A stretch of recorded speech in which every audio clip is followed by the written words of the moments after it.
I'm thinking we should renovate the East Wing, Daniel announced, swirling his bourbon in the crystal tumbler I'd given him for our 5th anniversary. The autumn sunlight filtered through our bay windows, illuminating the imported Italian marble countertops that had cost more than most people's cars. I paused, coffee cup halfway to my lips. The East Wing? But we just redid it last year. That was your design, Claire, he replied, his voice carrying that dismissive tone I'd grown accustomed. Toso, it's too feminine. I'm thinking something more modern, more bold. Before we jump back in, tell us where you're tuning in from. And if this story touches you, make sure you're subscribed, because tomorrow I've saved something extra special for you. I bit back the retort dancing on my tongue. The East Wing renovation had been featured in Architectural Digest, but Daniel had been too busy to attend the photo shoot. Like he'd been too busy for many things over the last 3 years of our decade-long marriage. I see, I said instead, turning back to my laptop, where I was quietly reviewing the quarterly reports of Harrison Holdings, my family's company. The company that paid for this house, though Daniel conveniently forgot that fact whenever it didn't suit his narrative. I've already contacted some designers. They're coming by next week, he continued, checking his Rolex, also a gift from me. Oh, and I need you to clear out your office by Thursday. Richard needs a space to work when he visits. Richard was Daniel's newest protege at the architectural firm where my husband was senior partner, a position he'd only secured after I'd introduced him to my father's extensive network of developers and investors. My office? I looked up, carefully keeping my expression neutral. Where am I supposed to work? Daniel waved his hand dismissively. You can use the sunroom. It's not like you need much space for your hobby. My hobby was managing the charitable foundation that distributed over $5 million annually to educational programs for underprivileged children, a foundation funded entirely by my family's company. I see, I repeated, closing my laptop, with deliberate care. And how long will Richard be staying? A few weeks, maybe a month. The Wellington project is in its critical phase. He drained his glass and set it down with a sharp clink. He's brilliant, Claire. Youngest architect to ever win the Pritzker Fellowship. The firm is lucky to have him. I nodded, already mentally cataloging what I would need to move. The sunroom leaked during heavy rains, but pointing that out would only lead to another lecture about my negativity. Will you be home for dinner tonight? I asked instead. Daniel checked his watch again, frowning. No, late meeting with the Wellington team. Don't wait up. This was our routine. The late meetings had started 2 years ago, around the same time the faint scent of unfamiliar perfume had begun clinging to his shirts. I'd stopped asking questions, stopped wondering. Our marriage had become a carefully choreographed dance of avoidance and politeness. Have a good day then, I said, rising to rinse my coffee cup in the sink. Daniel was already on his phone, fingers tapping rapidly as he headed for the door. He paused briefly, as if remembering something. Oh, and Claire? Tell Rosa to clean out the guest suite as well. Make sure the Egyptian cotton sheets are on the bed. The guest suite, adjacent to his office, on the opposite end of the house from our bedroom. Of course, I replied to the closing door. I stood in silence for a long moment, listening to the purr of his BMW as it rolled down our circular driveway. Then I picked up my phone. Eleanor? It's Claire. Can you come over? We need to talk. Eleanor Harrison had been my best friend since boarding school. Now she was also my father's right hand at Harrison Holdings, and the only person besides my parents who knew the full truth about my marriage. He's moving his mistress in? Eleanor's voice echoed in my kitchen 2 hours later. She paced back and forth, her tailored navy suit a sharp contrast to my casual attire. Into your house? And he wants you to prepare the guest suite? I sipped my tea, watching her indignation with a detached sort of amusement. I don't know for certain that Richard is his companion. He's a young architect from the firm. Eleanor stopped pacing to fix me with a look, Claire, you're brilliant with investment strategies and organizational logistics, but sometimes you're deliberately obtuse. Daniel hasn't touched your side of the closet in months. He's working late, 5 nights a week. And now he wants to move someone named Richard into the guest suite and renovate the East Wing to be less feminine? When she put it like that, it did seem rather obvious. "What are you going to do?" she asked, finally taking a seat across from me. I set down my teacup. "What would you suggest? Confront him? Create a scene? You know that's not my style." "No," Eleanor agreed, "but neither is being a doormat. Claire, you own this house. The deed is in your name. The mortgage-free status is courtesy of your trust fund. The art on these walls, the cars in the garage, including his precious BMW, all purchased with your money." "Our money," I corrected automatically. "We're married." Eleanor's eyebrow arched. "With an ironclad prenup that your father insisted on, thank God. A prenup that specifically states all properties owned prior to marriage remain separate assets." I sighed, running my finger around the rim of my cup. "It's not about the money, Ellie." "It never is with you," she conceded, her voice softening. "But he's taking advantage of you, has been for years. And now he's bringing his affair into your home and displacing you from your own office? Where does it end?" The question hung in the air between us. "Where indeed?" "I need time to think," I said finally. Eleanor reached across the table to squeeze my hand. "Just promise me one thing. Don't move your office. Not yet. Give yourself a week." I nodded, though I wasn't sure what difference a week would make. That night, I sat in my office surrounded by the careful collection of a decade. Books on architecture and design that I'd studied to better understand Daniel's passion. Photographs of charity events and building inaugurations where I'd stood in the background while he took center stage. Awards for philanthropic work that he rarely acknowledged. My phone buzzed with a text from Daniel. "Stuck in meeting. Staying at the office tonight. See you tomorrow." The office, which had a perfectly serviceable couch in the conference room. Not a hotel, which would leave a credit card trail. Daniel had grown careful over the years, but not careful enough. I'd seen the charges for dinners I never attended, gifts I never received. Had I really become such a cliché? The wealthy wife, turning a blind eye to her husband's indiscretions to maintain the facade of a perfect marriage. My laptop pinged with an incoming email. The subject line read, "Preliminary Plans. East Wing Renovation." Curious, I opened it. It was from Daniel's work account, but clearly sent to me by mistake.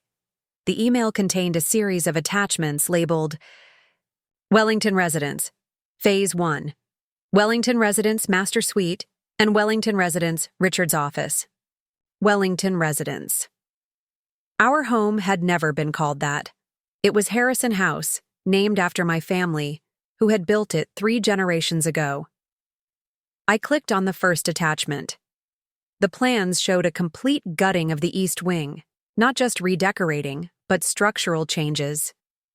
The master suite would be relocated. My office would become Richard's office.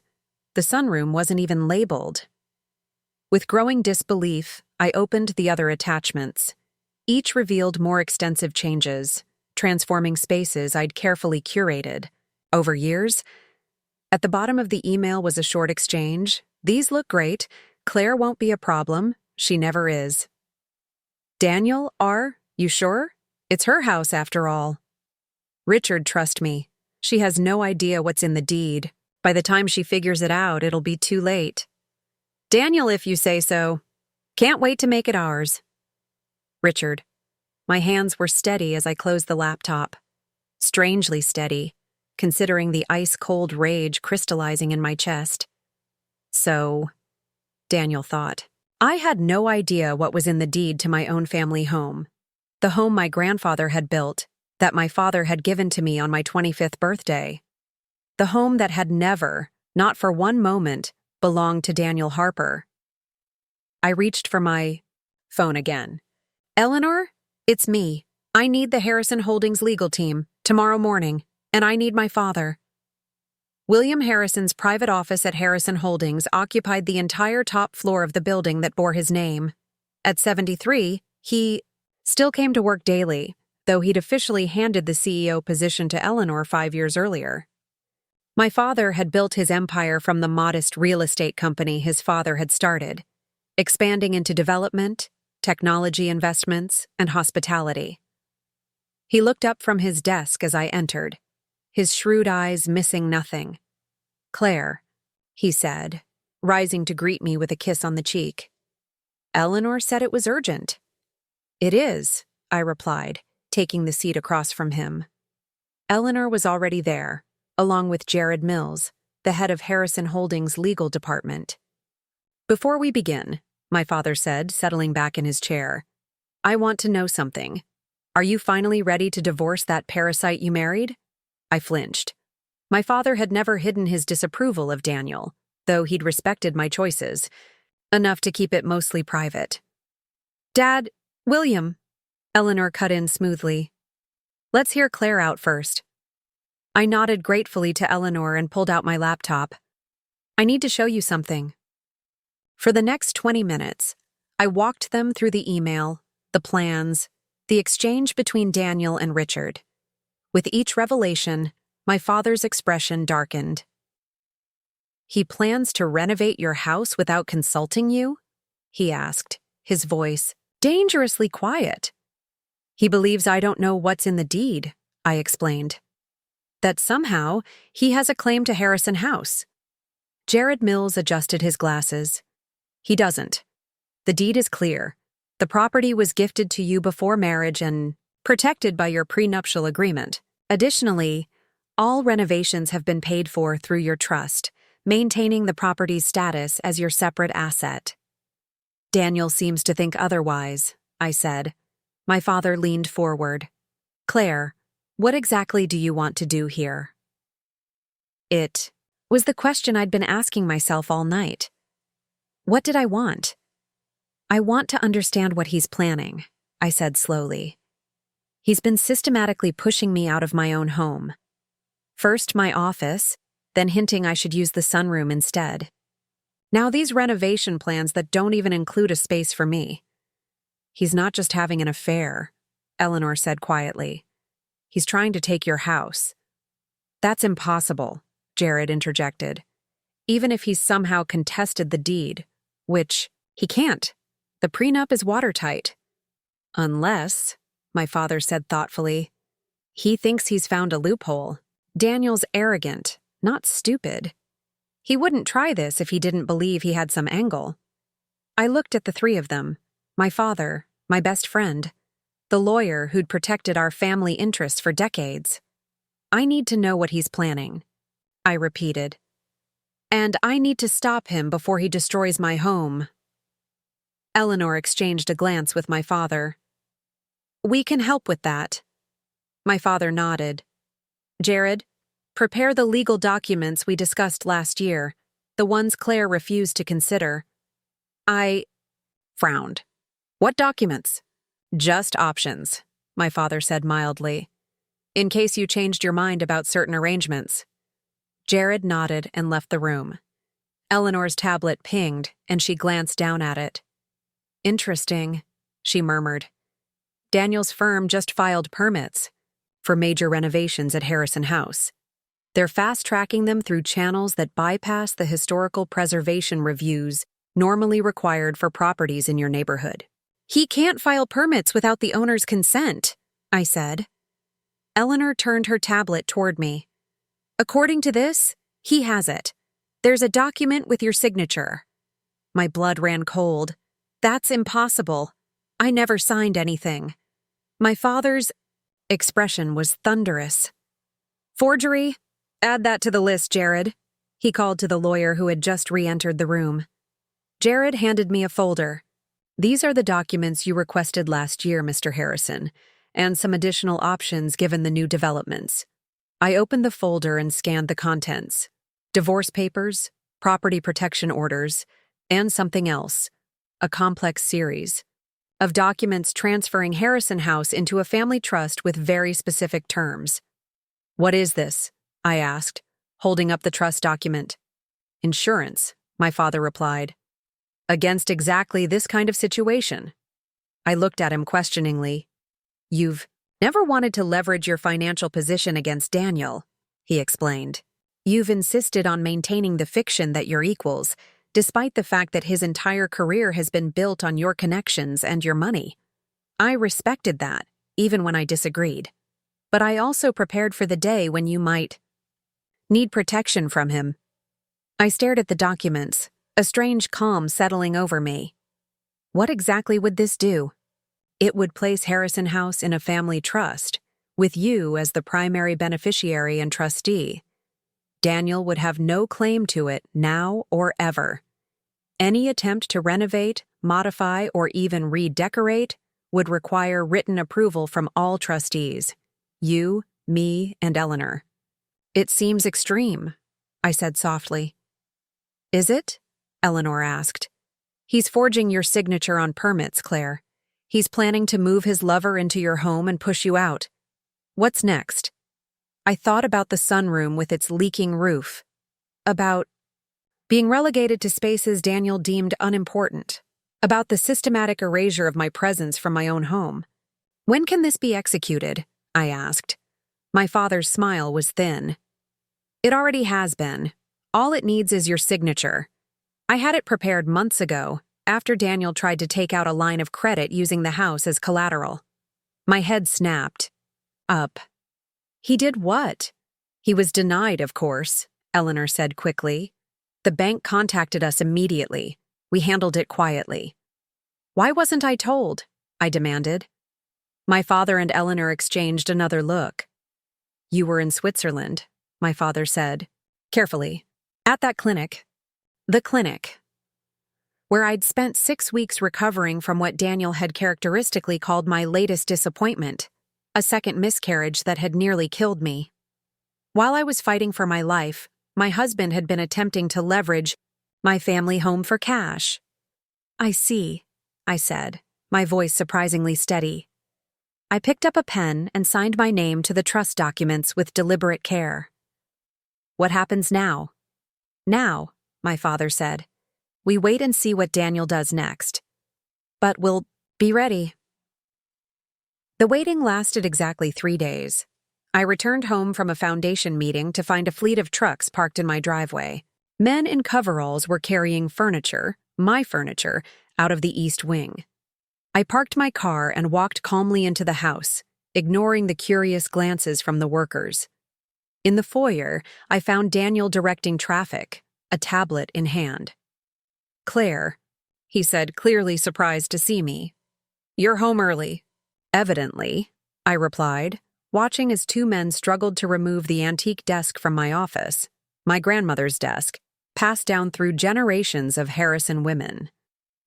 "What's happening here, Daniel?"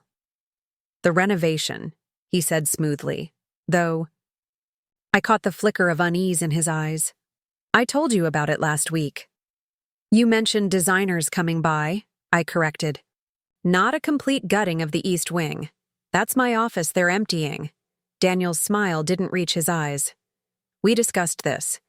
You're moving to the sunroom, remember? Richard needs a proper workspace." "Richard," I repeated. "Your protégé from the firm? The one staying in the guest suite?" "That's right." Daniel glanced at his watch. "Actually, he should be arriving any minute. Why don't you go freshen up? You look tired." I ignored the barb. "Where is my furniture going?" "Storage, for now, until we decide what works with the new design." I watched as another piece of my heritage was carried past me. "And who is we in this scenario, Daniel?" A sleek black Audi pulled up the driveway, momentarily distracting him. A young man emerged, tall, slender, with artfully tousled dark hair and designer clothes that probably cost more than a junior architect should be able to afford. "Ah, there he is," Daniel said, his entire demeanor shifting. He straightened his tie and smoothed his hair in a gesture so telling it was almost comical. "Richard, welcome." I watched as Richard approached, noting the proprietary way his eyes scanned the house. My house. When his gaze landed on me, I saw a flicker of recognition, quickly masked. "Richard, this is Claire, my wife," Daniel said, the word wife carrying an inflection I hadn't heard in years. "Claire, this is Richard Wellington, the architectural genius I've been telling you about." Wellington, like the project name on those renovation plans. Not named after a client, but after Daniel's lover. "Pleased to meet you, Mrs. Harper," Richard said, extending his hand. His grip was firm, his smile confident. "Daniel has told me so much about you." "Has he?" I replied, my own smile perfectly pleasant. "How interesting. He's told me almost nothing about you." An awkward silence fell. Daniel cleared his throat. "Richard will be staying with us for a few weeks while we finalize the Wellington project. I've had the guest suite prepared for him." "The Wellington project," I repeated. "The one that's keeping you at the office so late?" Daniel's smile tightened. "Among others, we have several major projects in development." "I see." I turned to Richard. "And do all junior architects receive such personal attention from the senior partners at Harper & Associates?" Richard's confident smile faltered. "Claire," Daniel cut in sharply. "Richard is a special talent. The firm is investing in his development." "I'm sure they are," I murmured. I turned to go, then paused. "Oh, Daniel? Those men are about to take my grandmother's desk to storage. Please have them return it to my office immediately." "Claire, we discussed this. That space is being renovated for my office," I finished firmly. "Which it will remain. If Richard needs a workspace, he can use the conference room at the firm. That's what it's for, isn't it?" Daniel's expression darkened. "We can discuss this later." "There's nothing to discuss," I replied. "That desk stays, and so does my office. Now, if you'll excuse me, I have calls to make." I walked away, feeling their eyes on my back. As I climbed the stairs to our bedroom, soon to be only mine, I pulled out my phone and texted Eleanor. "It's happening. Richard has arrived. Time to implement Phase 1. Her reply came instantly. "Documents filed this morning. Confirmation coming within the hour. Stay strong." In our bedroom, I went to the closet and began methodically removing Daniel's things, placing them neatly in the suitcases he'd used for his last business trip, the trips that had grown more frequent over the past year, coinciding with Richard's arrival at the firm. My phone pinged with another message from Eleanor. Confirmation received. Harrison House Trust officially recorded. Daniel Harper has no legal claim as of 9:42 a.m. today. I sat on the edge of the bed, suitcases packed beside me, and waited for the inevitable confrontation. Through the window, I could see more workers arriving. A man in a hard hat was examining the exterior wall of the east wing, marking measurements on a clipboard. They were moving quickly. Too quickly for standard renovations. It was almost as if they were racing against something or someone. My phone rang. It was Jared Mills. "Mrs. Harper, we've received some concerning information. Your husband has filed for permits claiming to be the legal owner of the property. We've challenged this and put a stop work order on any renovations. But there's more. He's also applied for a substantial loan using the property as collateral." "How is that possible?" I asked. "He's not on the deed."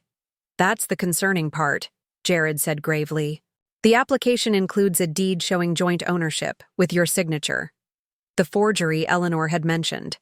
Not just for permits, but for financial fraud."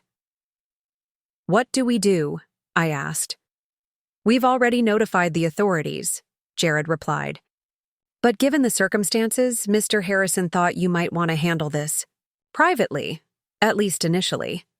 I thought about Daniel downstairs, directing workers to dismantle my heritage, about Richard Wellington surveying my home like it was already his, about the sunroom with its leaking roof, where my husband thought I belonged. Tell my father I'll handle it, I said, surprising myself with the steel in my voice. And Jared? Thank you. I ended the call and stood, smoothing my skirt with steady hands. From my bedside drawer, I removed the file containing the original deed to Harrison House, along with the trust documents I'd signed 3 days ago. It was time to reclaim what was mine. Descending the stairs, I could hear Daniel and Richard speaking in low voices in the living room. They fell silent as I entered, Daniel's expression guarded, Richard's carefully blank. "Claire," Daniel began, his tone conciliatory. "I think we got off on the wrong foot. Richard and I were just discussing how we can make this transition smoother, for everyone." "Were you?" I placed the file on the coffee table between us. "That's interesting because I've been having similar discussions. With my father, and Harrison Holdings' legal team." Daniel's smile froze. "What are you talking about?" "I'm talking about forged documents, Daniel.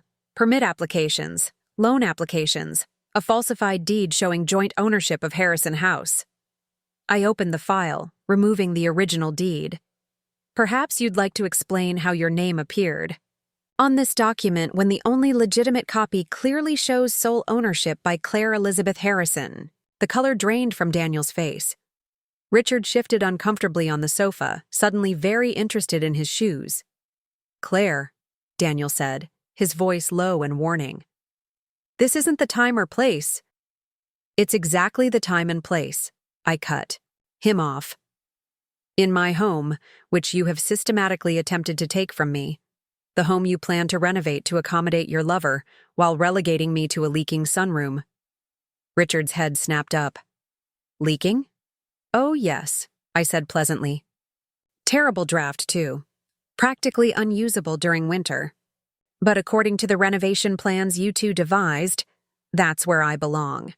Out of sight, while you transform my family home into the Wellington residence." Daniel stood abruptly. "You're being hysterical. Richard is a colleague. These renovations are for the benefit of the house." "Stop lying, Daniel." My voice was quiet but firm. "I saw the emails. I saw the plans. I know exactly what you were trying to do." "And what was that, Claire?" he challenged, desperation edging into his tone. "Improve a dated property? Create a modern space for entertaining clients? For God's sake, this place is a mausoleum to your family's past." "It's my heritage," I corrected. "One you've been happy to enjoy for the past decade, living in my mausoleum, driving cars purchased with my money, building a career on my family's connections." Richard stood suddenly. "I should go." "Sit down, Richard," I said, not unkindly. "You're as much a victim of Daniel's manipulations as I am. Did he tell you the house was his? That he had the right to offer you a place here?" Richard looked between us, confusion evident. He said you were having problems. That you were staying with your parents most of the time, and he was rattling around in this big house alone." I laughed softly, a sound devoid of humor. "I haven't stayed with my parents since college. I've been right here, in the home my grandfather built, watching my husband's increasingly transparent affair unfold while he plotted to take what was never his." Daniel's expression turned ugly. "You frigid bitch. You think I don't know what you're worth? What this house is worth? 10 years I've wasted, playing the dutiful husband to a woman who can't even give me children." The slap echoed in the silent room. Daniel's head snapped to the side, his cheek reddening with the imprint of my hand. "Get out," I said, my voice deadly quiet. "Both of you. Now." Richard was already moving, gathering his coat, clearly desperate to escape the imploding situation. Daniel didn't budge. "This is my house, too. I've invested years." "You've invested nothing," I corrected, sliding another document from the file. "This is a copy of the Harrison House Trust, executed 3 days ago. The property is now held in trust, with myself, my father, and Eleanor Harrison as trustees. You have no claim to it, legal or otherwise. You can't do that, Daniel sputtered. We're married. Community property? Prenuptial agreement, I reminded him. The one you signed so eagerly, thinking you were protecting your modest architecture practice from my family's grasping hands. The one that clearly states all properties owned prior to marriage remain separate assets. Daniel's face contorted with rage. I'll contest it. I'll sue you, your father, the whole damn Harrison empire. On what grounds? I asked calmly. The forged documents? The fraudulent loan applications? The permits filed under false pretenses? Please, go ahead. I'm sure the district attorney would be very interested in your explanation. Richard had backed all the way to the door, watching the exchange with growing horror. Daniel, he said urgently, we should go. Now. But Daniel wasn't listening. He advanced on me, his face a mask of fury. You think you're so clever. Don't. You? Hiding behind Daddy's lawyers and money. You're nothing without the Harrison name. Nothing. I held my ground, meeting his rage with icy calm. And you're nothing without it either, Daniel. How many of your clients came through my father's connections? How many projects were funded by Harrison Investments? Even your precious partnership. At the firm? Do you think you earned that on talent alone? Daniel's hands clenched at his sides. For a moment, I thought he might strike me.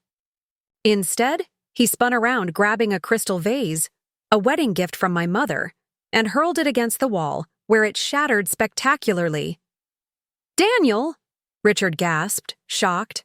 I didn't flinch. You have 1 hour to collect your personal belongings.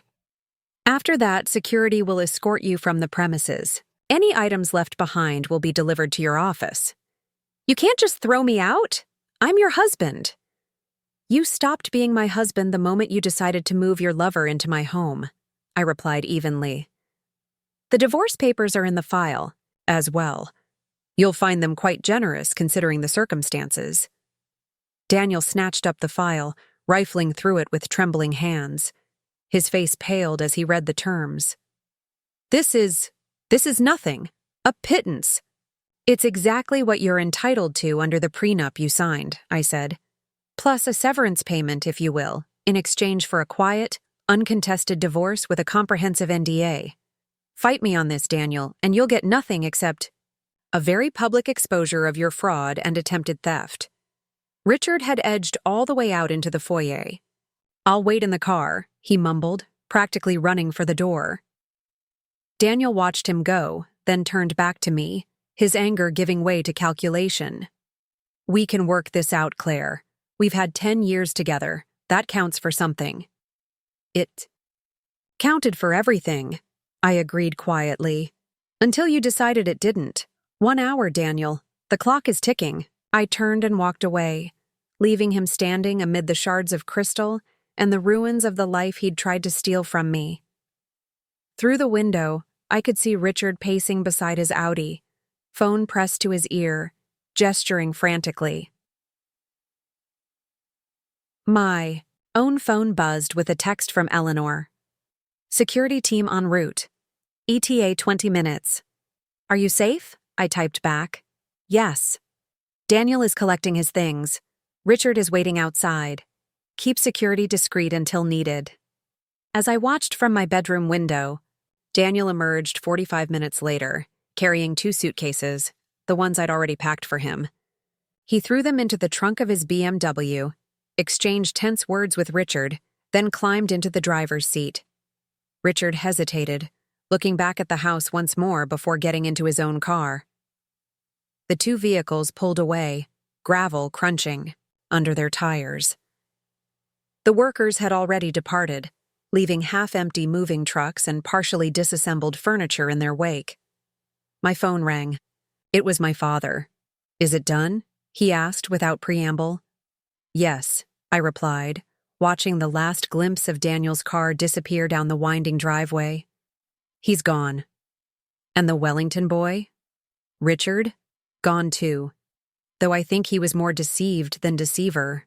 My father grunted, unconvinced.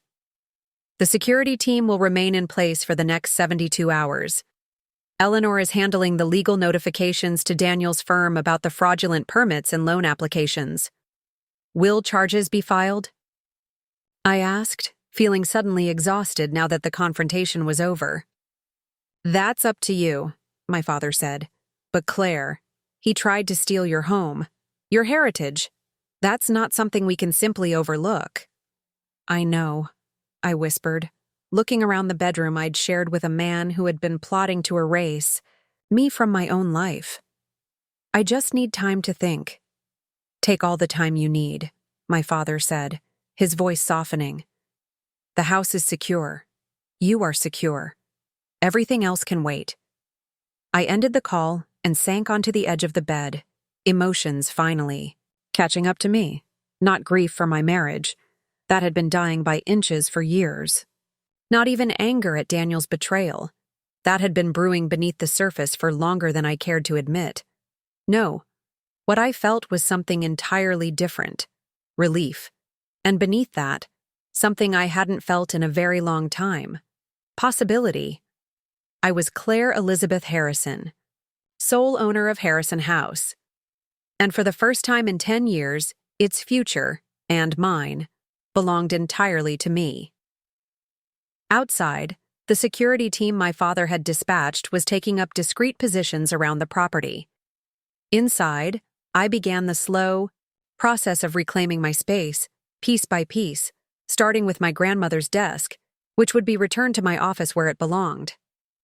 This was just the beginning. Daniel might be gone, but I knew him well enough to know he wouldn't accept defeat easily. He would be back, with lawyers and threats and demands. Let him come. I would be ready. After all, this was my house, my rules. And Daniel Harper was about to learn exactly what it meant to underestimate a Harrison. The morning after Daniel's departure dawned with an unusual stillness.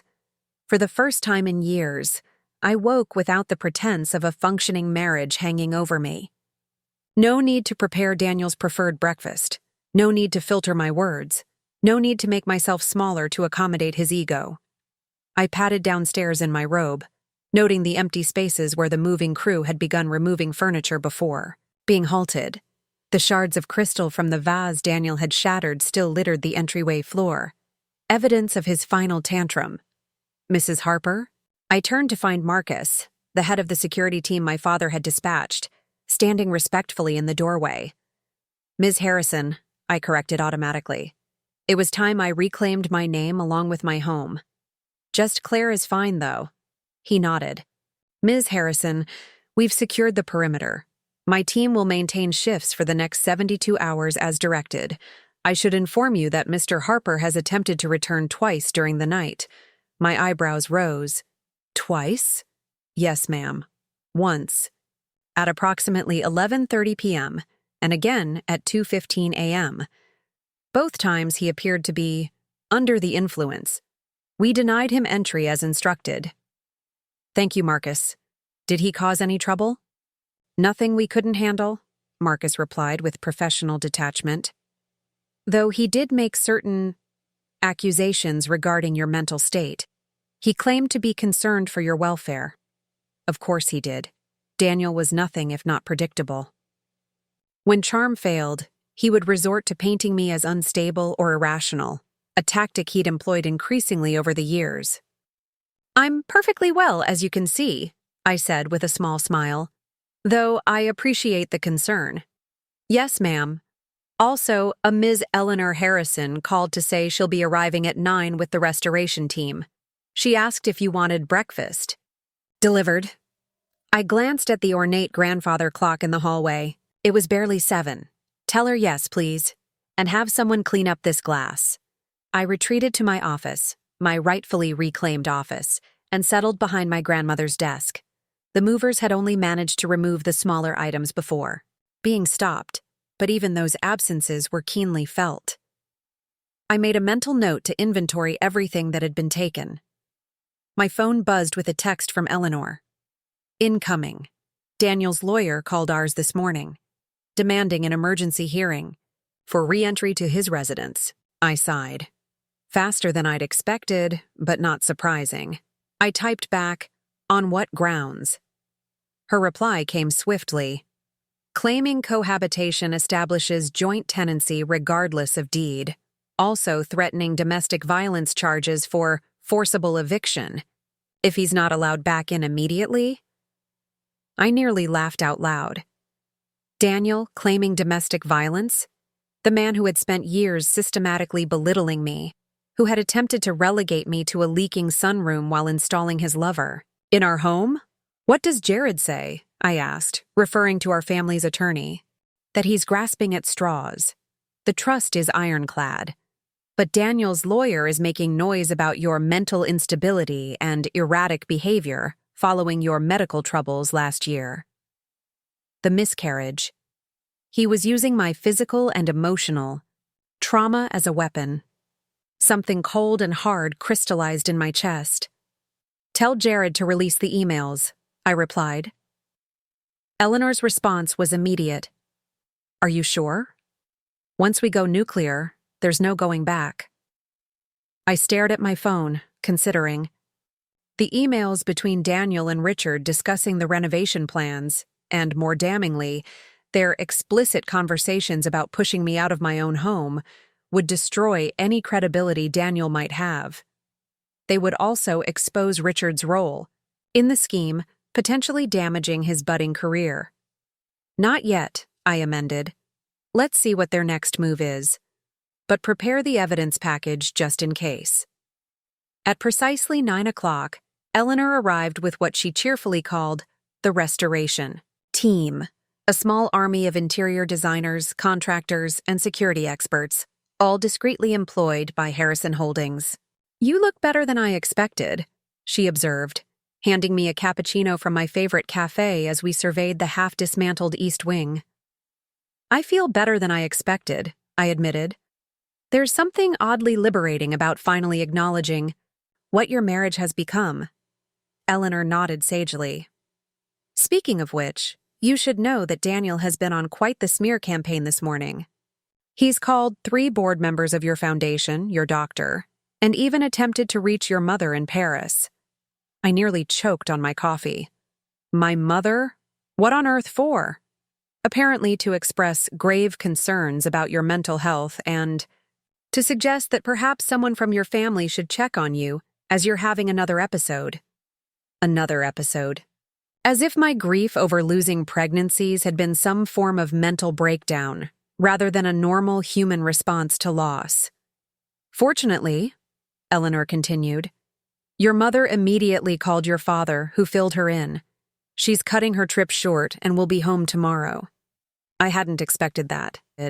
My mother, Catherine Harrison, was a formidable woman in her own right, an internationally renowned art curator whose exhibitions were planned years in advance.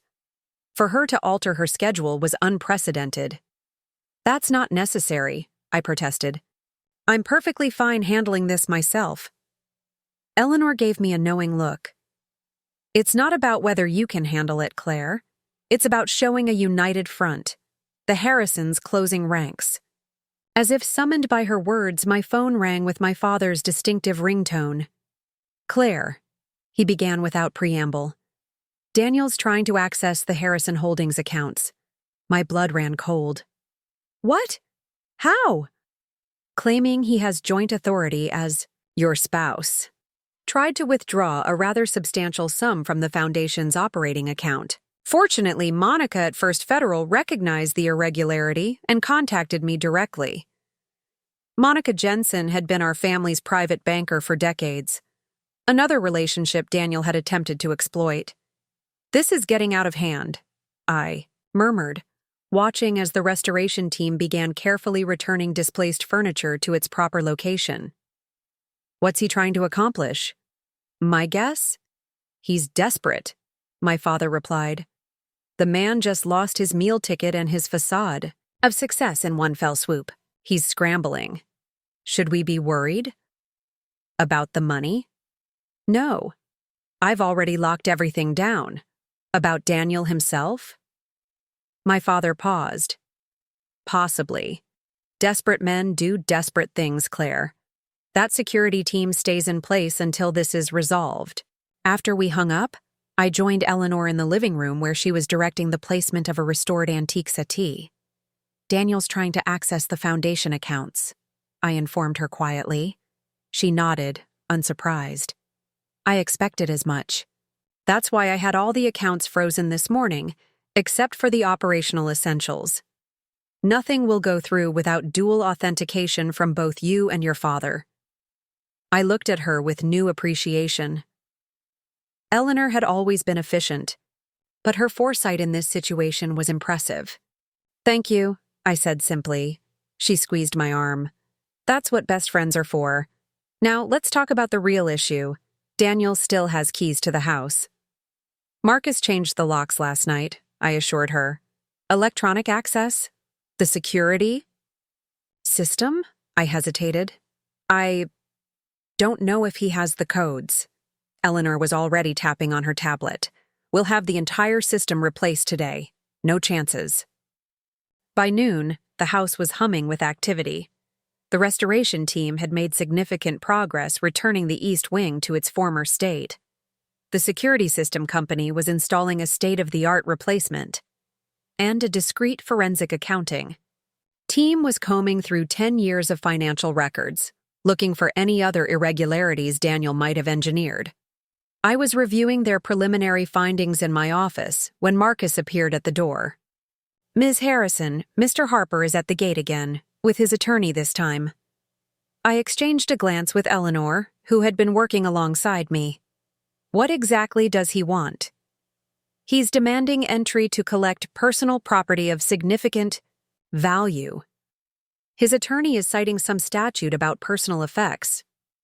What personal effects? I asked incredulously. He took his clothes and personal items yesterday. He specifically mentioned art and collectibles, Marcus replied. Claims they were purchased with his separate funds. I nearly laughed. The only art in our home, in my home, were Harrison family pieces and works I'd acquired through my mother's connections in the art world. Daniel couldn't tell a Monet from a Manet. Record the interaction, I instructed. Tell them that any legitimate personal property can be itemized and submitted to our attorneys for verification and return. Marcus nodded and retreated. Eleanor raised an eyebrow. Art and collectibles?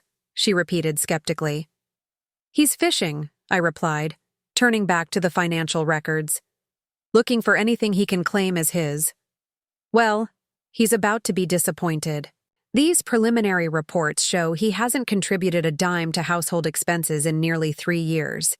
Everything from the mortgage, which was paid off 5 years ago anyway, to the utilities to the gardener has come directly from your accounts. I wasn't surprised. Daniel had been gradually shifting financial responsibilities to me throughout our marriage, always with plausible excuses. His firm was reinvesting profits. He was between major projects. The tax burden this quarter was unexpected. I'd enabled it all, telling myself it was what partners did, support each other through lean times. Except Daniel's lean times had mysteriously coincided with his rising profile and increasingly lavish personal expenditures. My phone buzzed with a text from Marcus, Mr. Harper becoming agitated, making threats about exposing family secrets if not allowed entry. Family secrets? What secrets did Daniel imagine the Harrisons harbored? Maintain position, I texted back. If he becomes aggressive, call the police. Daniel's making vague threats. About exposing family secrets, I told Eleanor, who snorted derisively. What secrets? Your father's fondness for those hideous plaid golf pants. Your mother's secret addiction to reality TV shows. The Harrisons are boringly above board, which is why they've stayed wealthy for generations. She had a point. My family had its quirks, but nothing remotely scandalous by modern standards. Another text from Marcus. Mr. Harper and attorney departing. Says, this isn't over. Of course it isn't, I murmured. Eleanor glanced at her watch. The locksmith should be finished by now. Want to do a security walkthrough? We were halfway through the inspection when my phone rang with an unfamiliar number. Claire Harrison, I answered. having already decided to reclaim my maiden name in all aspects of my life. Ms. Harrison, this is Detective Walsh with the County Police. I'm calling regarding a wellness check requested by your husband, Daniel Harper. I closed my eyes briefly, tamping down my irritation. I'm perfectly well, Detective, as I'm sure you can hear. Yes, ma'am. Protocol requires that we follow up on these requests, especially given Mr. Harper's concerns about your mental state following medical difficulties. So Daniel had taken his performance to the police. Predictable, yet still infuriating. I understand, Detective. Would you like to come verify my wellness in person? I'm happy to accommodate. There was a brief pause. That won't be necessary, ma'am. Mr. Harper also mentioned concerns about being denied access to his residence. This residence belongs solely to me, I replied calmly. It's been in my family for generations and is currently held in the Harrison Family Trust. Mr. Harper has no legal claim to it, as his attorneys have no doubt discovered by now. As for his personal belongings, he was given ample opportunity to collect them, and arrangements can be made through our respective lawyers for anything he may have forgotten. Another pause. I see. And the allegations of, mental instability are false and potentially defamatory, I said firmly. I've recently discovered my husband's infidelity and financial improprieties, Detective. His accusations are clearly retaliatory. I'd be happy to provide documentation from my doctors confirming my sound mental health, though I find the request invasive and inappropriate. That won't be necessary, Ms. Harrison. Thank you for clarifying the situation. After ending the call, I turned to Eleanor with a sigh. Daniel's reported me to the police for a wellness check. He's claiming I'm mentally unstable. Eleanor's expression darkened. That's low, even for him. It's desperate, I corrected. And entirely expected. He's lost control of the narrative, and he's flailing. Still, Eleanor said thoughtfully, we should get ahead of this. If he's willing to involve the police, he might try other avenues. Medical intervention, perhaps. A chill ran through me. You think he'd try to have me committed, or something equally dramatic? I think he's a man who's lost access to a very comfortable lifestyle and substantial resources. There's no telling what he might attempt. Eleanor was already tapping on her tablet. I'm having Dr. Matthews prepare a current psychological evaluation confirming your stable mental health. Better safe than sorry. Dr. Matthews had been the therapist who helped me through the aftermath of my miscarriages. She knew better than anyone how Daniel's behavior had contributed to my stress during that period. By late afternoon, the house was secured with new locks and a cutting-edge security system. The restoration team had made remarkable progress, erasing most signs of Daniel's attempted renovations. My office was fully restored, my grandmother's desk back in its rightful place. I was just settling in to review more financial documents when a notification popped up on my computer screen. Someone was attempting to access my personal email account from an unrecognized device. Eleanor! I called, staring at the screen in disbelief. She hurried in, taking in the situation at a glance. Is that Daniel trying to hack my email? Yes. I watched as the security protocols kicked in, blocking the attempt. How desperate is he? Eleanor's expression was grim. Desperate enough to commit computer crimes, apparently. Let me call our IT security team. While she stepped out to make the call, I sat back in my chair, truly disturbed for the first time. Daniel's behavior was escalating beyond what I'd anticipated. The man I'd married was calculating and sometimes manipulative, but this frantic, scattershot approach to regaining control was unexpected. My phone buzzed with a text from an unknown number. You think you've won, but you have no idea what's coming. I built that life too. It's mine as much as yours. Daniel. Using a new number to bypass my blocks. I showed the message to Eleanor when she returned. Her jaw tightened. That's it. I'm calling Vincent. Vincent Chen was the head of Harrison Holdings. Private investigation team. A resource my father maintained was essential for a family with significant wealth and business interests. I'd always found his existence slightly paranoid, but now I was grateful. "Is that really necessary?" I asked, though with less conviction than I might have had that morning. "Claire, he's escalating," Eleanor said firmly. "Email hacking, police, reports, threatening texts. These aren't the actions of someone who's going to gracefully accept defeat." She was right, of course. Daniel's pride had been injured, his plans thwarted, his comfortable lifestyle threatened. Men like Daniel didn't simply walk away from such losses. Vincent arrived within the hour, a slight, unassuming man who belied his reputation as one of the most effective private investigators on the East Coast. "Ms. Harrison," he greeted me with a respectful nod. "I understand you're experiencing some difficulties with your estranged husband." "That's putting it mildly," Eleanor interjected, showing him the threatening text message. "He's also attempted to access personal email accounts, made false reports to the police, and tried to withdraw foundation funds." Vincent absorbed this information without reaction. "Has he made any specific threats of physical harm?" "Not explicitly," I admitted. "It's more implied." "And this Richard Wellington, the architect, where does he stand in all this?" I hesitated. "I'm not entirely sure. He seemed genuinely surprised to learn the truth about the house ownership. Daniel may have misled him as much as he tried to manipulate me." Vincent made a note. "I'd like to establish surveillance on both of them, with your permission. Standard protocol in these situations, documentation of movements, communications, potential escalation indicators." It felt extreme, but the day's events had left me shaken. "If you think it's necessary, better to have information we don't need than to need information we don't have," Vincent replied mildly. "I'll also assign personal security for you when you leave the property. Discreet, but effective." After Vincent departed to make arrangements, I found myself standing in what had been Daniel's home office, now stripped of his presence. The room felt larger somehow, as if his ego had physically occupied space. Eleanor appeared in the doorway. "Your mother's flight lands at 8 tomorrow.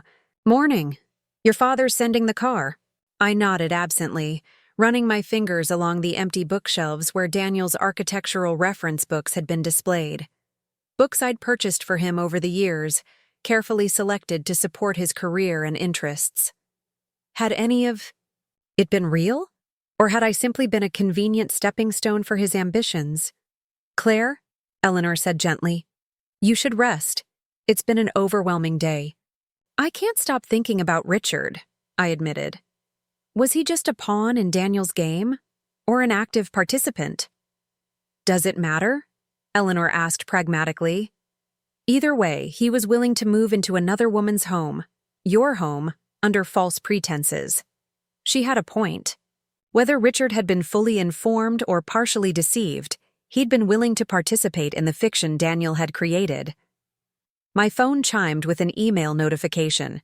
It was from our family lawyer, Jared Mills Clare, Daniel's attorney. "Has formally requested an emergency hearing for temporary re-entry to the Harrison House property, citing substantial financial interests and jointly acquired assets remaining on the premises. The hearing is scheduled for tomorrow at 2 p.m. I've prepared our response based on the trust documents and prenuptial agreement. Given the nature of his claims, I recommend we also present evidence of the fraudulent permit applications and attempted financial improprieties. Please call me in the morning to discuss strategy. Regards, Jared." I showed the email to Eleanor, who read it with narrowed eyes. "Substantial financial interests?" she repeated incredulously. "The man hasn't contributed a dime to this household in years. What financial interest could he possibly claim?" I thought about the art on the walls, the antiques carefully collected. Over generations, the renovations paid for entirely from my trust fund. "He's desperate," I said again, the phrase becoming a refrain. and desperate people make despicable choices. I spent the evening reviewing financial records with the forensic accounting team, discovering patterns that should have been obvious years ago. Small withdrawals from joint accounts that added up to substantial sums. Credit card charges for restaurants I'd never visited. Hotels in cities Daniel claimed to be visiting for work conferences. Gifts I'd never received. The evidence of his infidelity and his financial exploitation was overwhelming once I allowed myself to see it. By midnight, the house was quiet. The security team maintained their positions outside, changing shifts with military precision. The restoration team had departed, promising to return in the morning to complete the work. Eleanor had reluctantly gone home after extracting a promise that I would call immediately if anything concerning occurred. Alone in my bedroom now, not ours, I changed into pajamas and prepared for bed, trying to process the whirlwind my life had become in just 48 hours. My phone buzzed with one final email notification for the day. From Richard Wellington. I hesitated before opening it, unsure what the young architect could possibly have to say that I'd want to hear. Miss Harrison, I want to apologize for my role in what must have been a deeply painful situation for you. I was not fully aware of the circumstances regarding your home or your marriage, though that's no excuse for my actions. Daniel represented our relationship and his marital situation very differently than the reality I witnessed yesterday. While this doesn't absolve me of responsibility, I want you to know that I never would have participated had I understood the truth. I've severed all personal and professional ties with Daniel, effective immediately, and have tendered my resignation at the firm. I will cooperate fully with any legal proceedings if needed, though I hope it doesn't come to that. Again, my sincere apologies for any pain I've caused. Richard Wellington. I read the email twice, trying to gauge its sincerity. It seemed genuine, the awkward, formal language of someone deeply embarrassed and attempting to make amends without making excuses.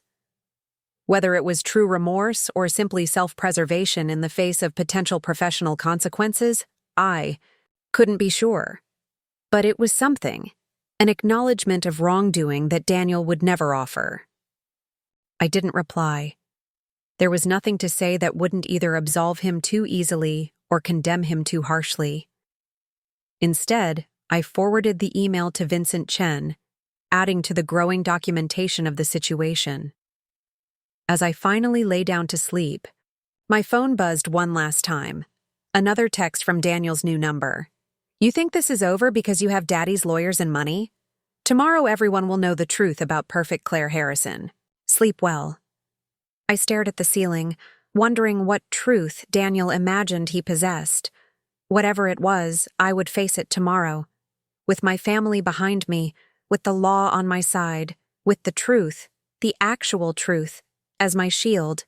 Let him come, with his desperate accusations and empty threats. I was Claire Elizabeth Harrison, and I had spent too many years making myself small to accommodate Daniel Harper's ego. Those days were over. Tomorrow would bring its own challenges.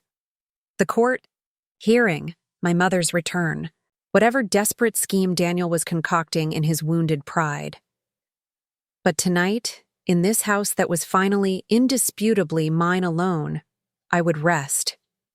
And tomorrow, I would rise ready to reclaim not just my home, but my identity, my voice, and my future.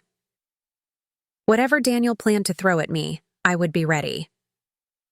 Morning arrived with a flurry of activity. I had barely finished my first cup of coffee when the doorbell rang, heralding my mother's arrival a full hour earlier than expected. Catherine Harrison swept into the foyer with the unmistakable presence that had intimidated museum boards and charmed billionaire art collectors for decades. At 68, she remained a striking woman, tall and slim like me, with silver hair cut in a precise bob that framed her elegant features. "Claire," she said, embracing me tightly. "I came as soon as I could." "You didn't need to cut your trip short," I protested, though I was secretly relieved to see her. "I have everything under control." My mother held me at arm's length, her sharp eyes missing nothing. "So I see. You look better than I expected." I laughed softly. "That's exactly what Eleanor said yesterday." "Great minds," my mother replied with a small smile. "Now show me what that weasel tried to do to my family's home."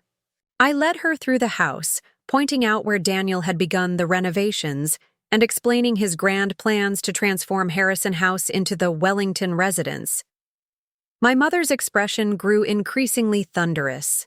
"The audacity," she murmured, trailing her fingers along the antique wainscoting Daniel had marked for removal. "Your grandfather commissioned this from Italian craftsmen in 1952. It's irreplaceable."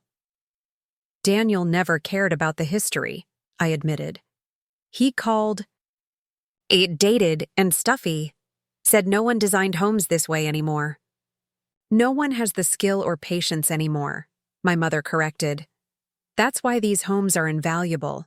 Heritage can't be replicated or mass-produced, no matter how talented today's architects think they are." We ended the tour in my office, now fully restored to its former state. My mother settled into one of the visitor chairs while I took my place behind my grandmother's desk. "Your father told me everything," she said, her voice gentle but firm. "The forged documents, the loans, the attempt to push you to the sunroom." I nodded, surprising myself with how clinical I could be about it now. Daniel saw an opportunity and took it. He's been positioning himself for this for years. I just didn't want to see it. "Don't," my mother said sharply. "Don't take blame for his betrayal. You trusted your husband, as you should have been able to do. His actions are his alone." There was wisdom in her words, though it was still difficult to fully absolve myself of responsibility. I had ignored signs, made excuses, enabled his gradual takeover of my life. "The court hearing is at 2, I said, changing the subject. "Jared thinks Daniel will try to claim he has financial interests in the house despite the prenup." My mother snorted delicately. "On what grounds? The man hasn't contributed meaningfully to anything except his own wardrobe since the day you married him. Jared thinks he'll claim sweat equity, that his design expertise and professional connections enhance the property value." "His design expertise," my mother repeated with disdain. "The man wanted to tear out century-old craftsmanship and replace it with whatever sterile modernist nonsense is currently fashionable. If anything, he's decreased the property's historical value." Before I could respond, my phone rang with Jared's number. "Claire," he began without preamble. "We have a situation. Daniel's attorney has just filed an amended emergency motion. He's now claiming that you're mentally incompetent to manage your own affairs due to profound and untreated depression following reproductive failures." The blood drained from my face. "He's using my miscarriages against me?" My mother's head snapped up, her eyes flashing with rage. "It gets worse," Jared continued grimly. "He's requesting temporary conservatorship over your financial affairs, claiming you've been making erratic and irrational decisions that threaten your estate. He's submitted affidavits from 2 doctors suggesting you require psychiatric evaluation." "What doctors?" I demanded. "I've never been treated for any psychiatric condition. One is a Dr. Elliot Benson. The other is Dr. Thomas Webb, both psychiatrists." I shook my head, bewildered. "I've never heard of either of them." My mother was already on her tablet, fingers flying across the screen. "Elliot Benson," she murmured.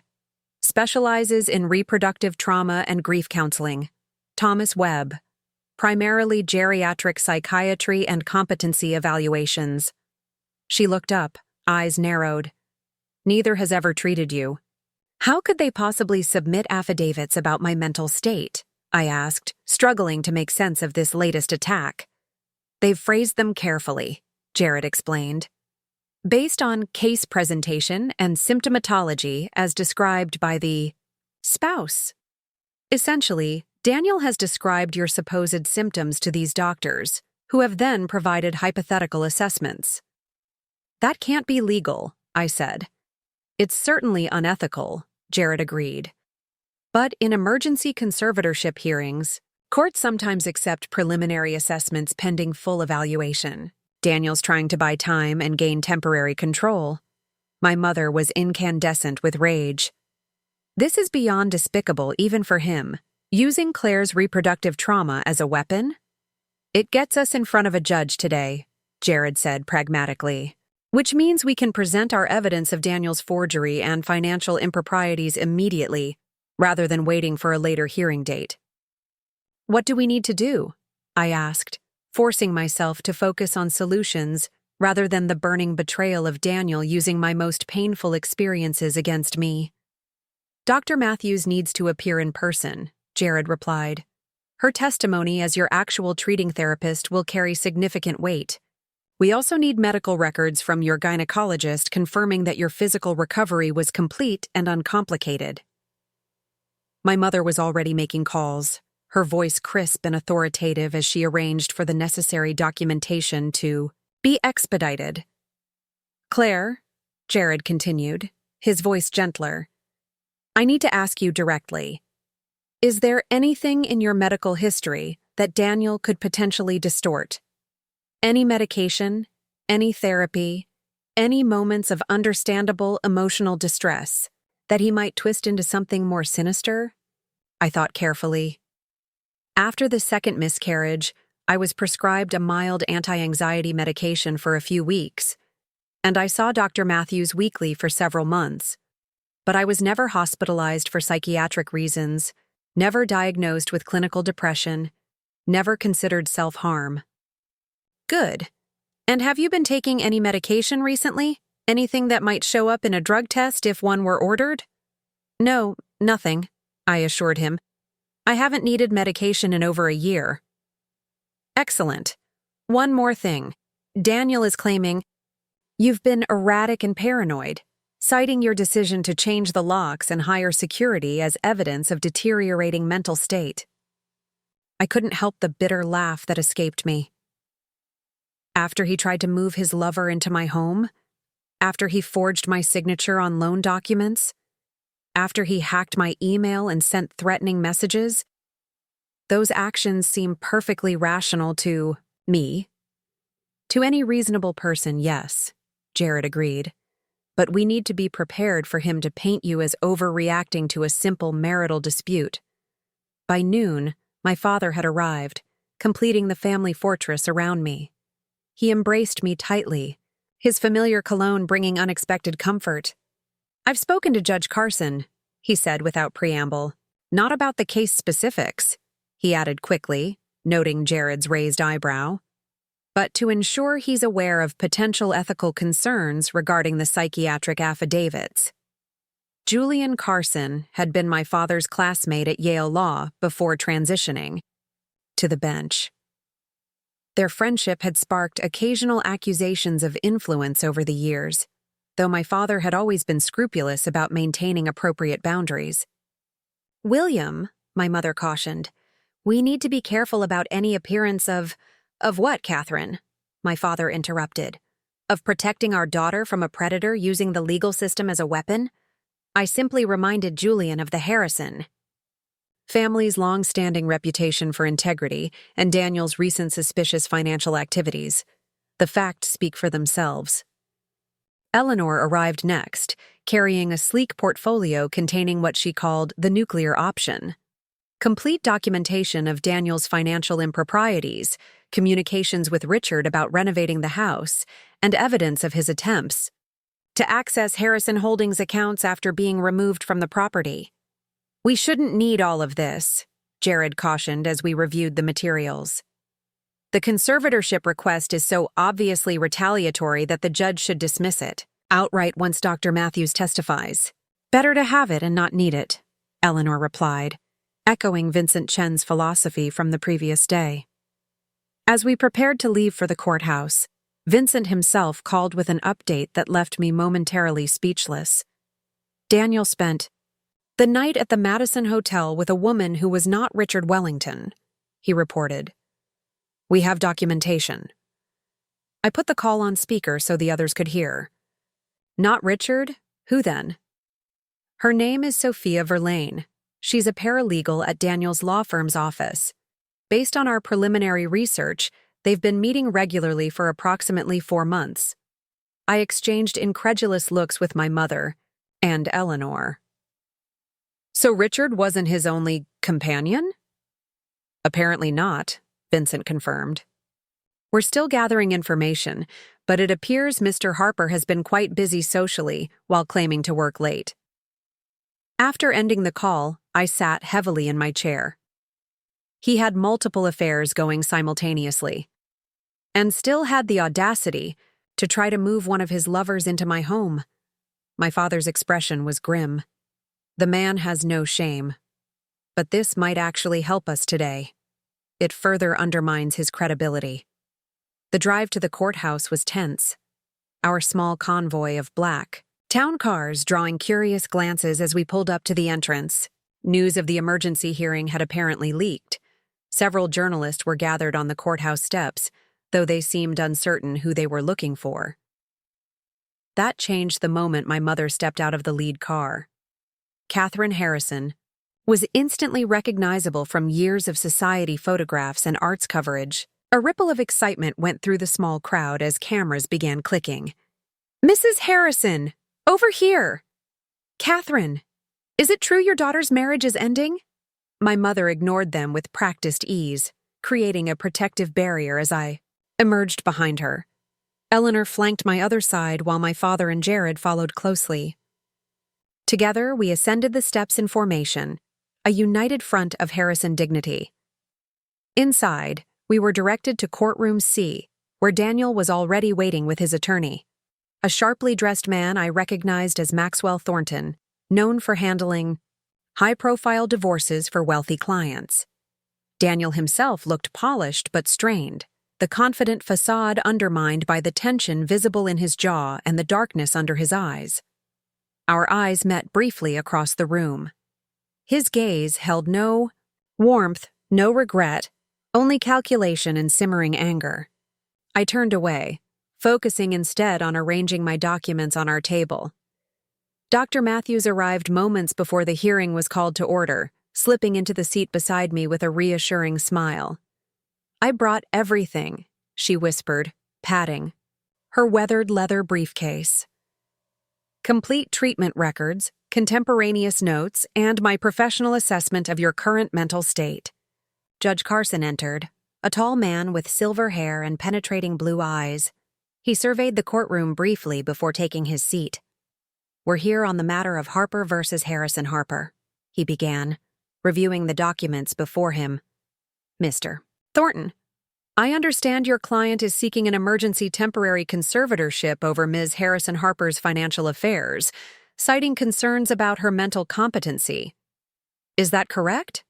Maxwell Thornton rose smoothly. "That is correct. Your Honor, my client has observed increasingly erratic behavior from his wife following significant reproductive trauma. He's deeply concerned for her well-being and the protection of their marital assets." "Marital assets," Judge Carson repeated, peering over his reading glasses. "I see from these documents that the property in question, Harrison House, is owned solely by Ms. Harrison Harper and has been in her family for generations. Is that disputed?" "Your Honor, while the deed may be in Ms. Harrison Harper's name, my client has contributed substantially to the property's upkeep and value through his professional expertise as an architect. Furthermore, as her husband, he has established tenancy rights regardless of the deed." Judge Carson turned to Jared. "Mr. Mills, your response?" Jared stood. "Your Honor, this emergency petition is a transparent attempt by Mr. Harper to gain control of assets that are indisputably separate property under the prenuptial agreement both parties signed. As for Ms. Harrison's mental state, we have her treating therapist present to testify to her sound mind and emotional stability." The judge nodded. "Let's address the mental competency issue first, as that's the basis for the emergency petition. Mr. Thornton, you've submitted affidavits From Dr. Elliot Benson and Dr. Thomas Webb suggesting Ms. Harrison Harper requires psychiatric evaluation. Have either of these doctors ever treated or even met Ms. Harrison Harper? Thornton shifted slightly. Not directly, Your Honor. They've provided professional opinions based on symptomatology as described by Mr. Harper, who has lived with Ms. Harrison Harper for 10 years and observed her behavior firsthand. Judge Carson's expression remained neutral, but his tone sharpened. So these are essentially second-hand assessments based solely on Mr. Harper's descriptions. With respect, Your Honor, spousal observations are often critical in identifying concerning patterns of behavior. Mr. Harper has witnessed Ms. Harrison Harper's decline following her second miscarriage, including periods of withdrawal, emotional volatility, and most recently, paranoid behavior, changing locks, hiring security guards, and making unfounded accusations. I felt my cheeks burn at having my private pain dissected so clinically, but I kept my expression composed. Dr. Matthews reached under the table to squeeze my hand briefly in support. Judge Carson turned to our table. Mr. Mills, does Ms. Harrison Harper have a treating mental health professional who can address these concerns directly? Yes, Your Honor. Dr. Elizabeth Matthews has been Ms. Harrison Harper's therapist for the past 2 years. She's prepared to testify regarding Ms. Harrison Harper's mental state. The judge nodded. Dr. Matthews, please approach and be sworn in. What followed was 20 minutes of the most professionally devastating testimony I could have imagined Daniel enduring. Dr. Matthews, with her 30 years of clinical experience and unimpeachable credentials, systematically dismantled every claim about my mental state. Ms. Harrison has demonstrated remarkable resilience throughout extremely difficult circumstances, she testified. Far from exhibiting paranoia, her recent actions, securing her property after discovering her husband's attempt to renovate without her consent and move another person into her home, show appropriate self-protective behavior in response to genuine threats. And these threats, Judge Carson prompted, are they documented?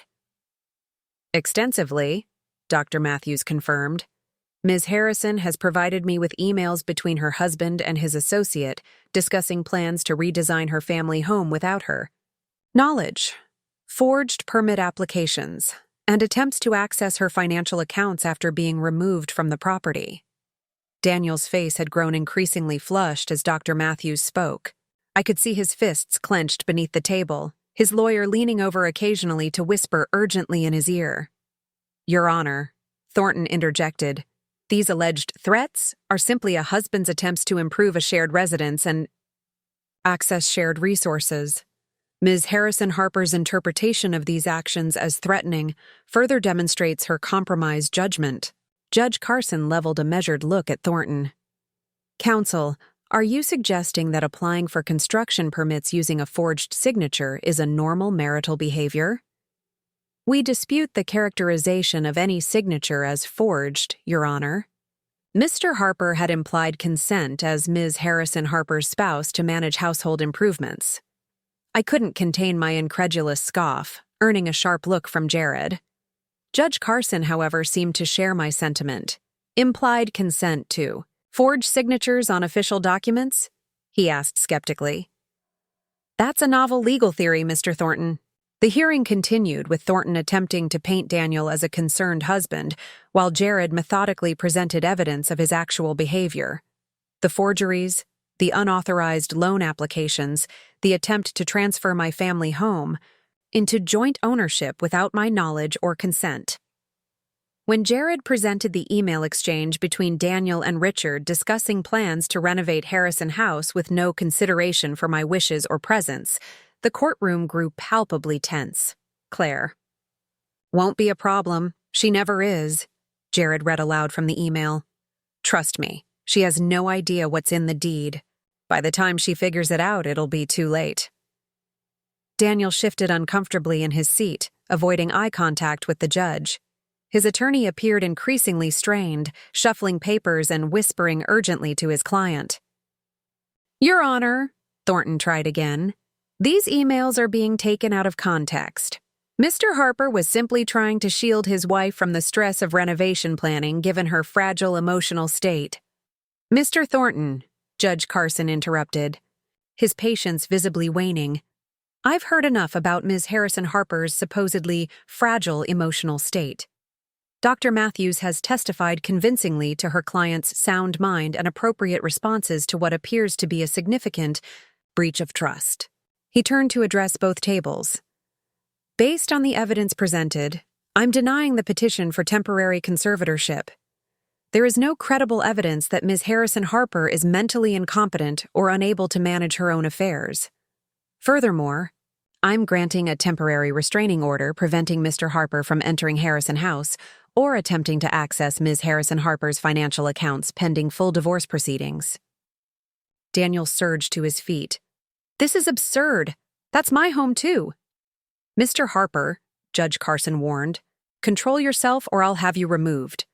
Daniel subsided, but the rage in his eyes was unmistakable. Thornton placed a restraining hand on his arm, murmuring urgently in his ear. Your Honor, Jared said, rising.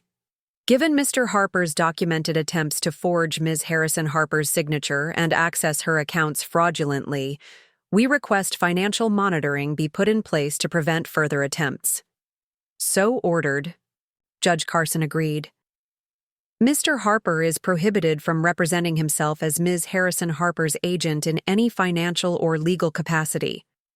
Additionally, given the serious nature of the forgery allegations, I'm referring this matter to the district attorney's office for review. Daniel's face went ashen. Criminal charges? For trying to renovate my own home? For forgery, Mr. Harper, the judge corrected firmly. And potentially fraud, depending on what the DA's investigation reveals. As Judge Carson delivered his final ruling, I felt a strange mixture of vindication and sorrow. This public dismantling of Daniel's character and credibility should have felt triumphant, but instead, it simply underscored the profound betrayal of the past decade. Outside the courtroom, reporters had multiplied, word having spread about the high-profile case unfolding. Eleanor efficiently organized our exit strategy, creating a human barrier around me as we moved toward the private exit where our cars waited. Daniel and his attorney emerged shortly after us, immediately swarmed by journalists. I paused, watching, from a distance as he struggled to maintain his composure under the barrage of questions. Mr. Harper, is it true you tried to move your boyfriend into your wife's family home? Are you facing criminal charges for forgery? Did you really try to have your wife declared mentally incompetent after she caught you cheating? Daniel's carefully cultivated public image was crumbling before my eyes.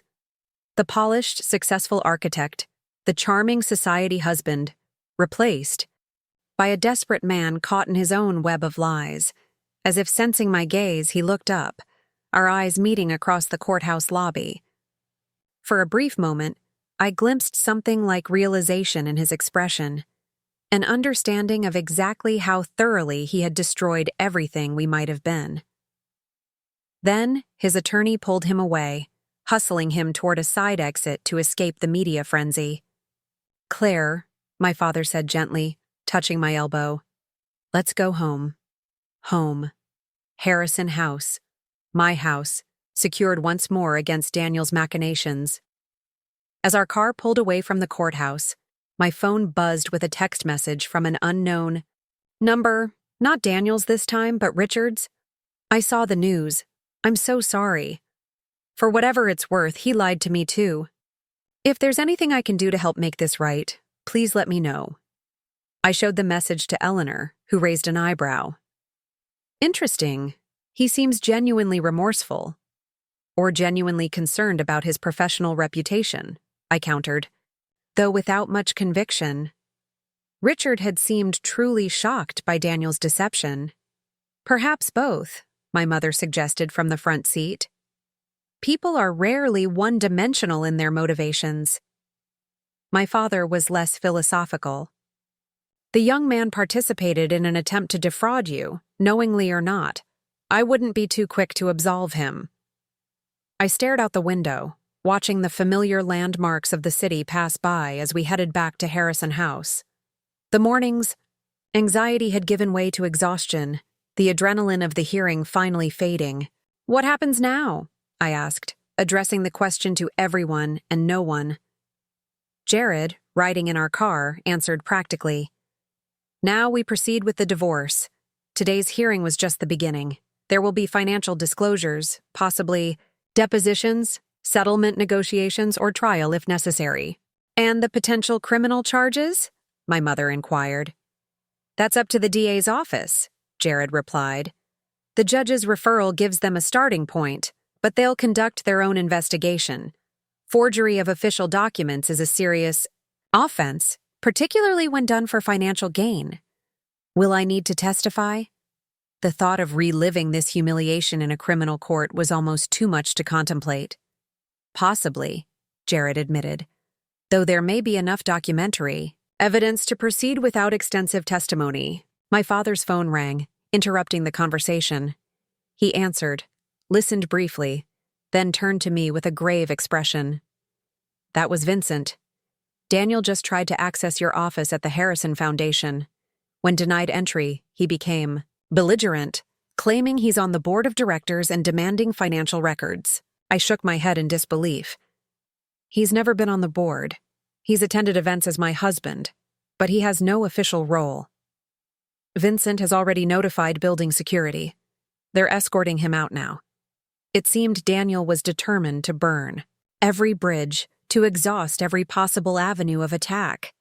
His desperation was becoming increasingly dangerous, not physically perhaps, but certainly to my reputation and financial security. As our car turned onto the long driveway leading to Harrison House, I was struck by the sight of my family home bathed in late afternoon sunlight. For the first time in years, it truly felt like mine again. Not a stage for Daniel's performance as the successful architect who had married up, but the legacy my grandfather had built and my father had preserved for me. Eleanor's phone chimed with a news alert. She glanced at it, then wordlessly handed it to me.